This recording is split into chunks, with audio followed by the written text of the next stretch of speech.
And he entered Jerusalem, and went into the temple, and when he had looked round at everything, as it was already late, he went out to Bethany with the 12. On the following day, when they came from Bethany, he was hungry, and seeing in the distance a fig tree in leaf, he went to see if he could find anything on it. When he came to it, he found nothing but leaves, for it was not the season for figs.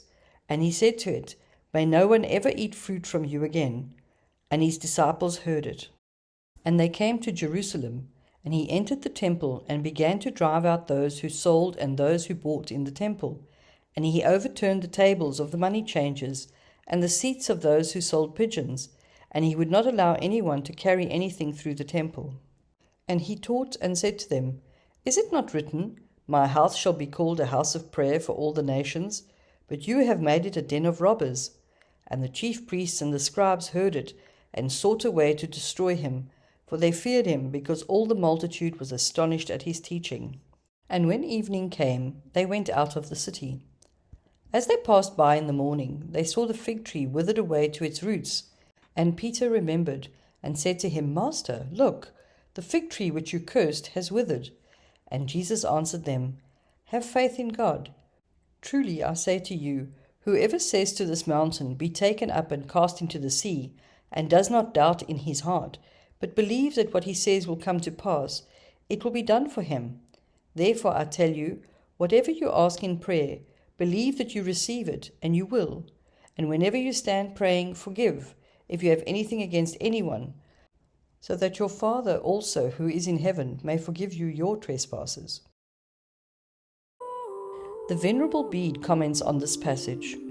As the time of his passion approached, the Lord wished to approach to the place of his passion in order to intimate that he underwent death of his own accord. He looks round about upon the hearts of all, and when in those who opposed the truth he found no place to lay his head, he retires to the faithful, and takes up his abode with those who obey him, for Bethany means the house of obedience. In the same way as he speaks parables, so also his deeds are parables.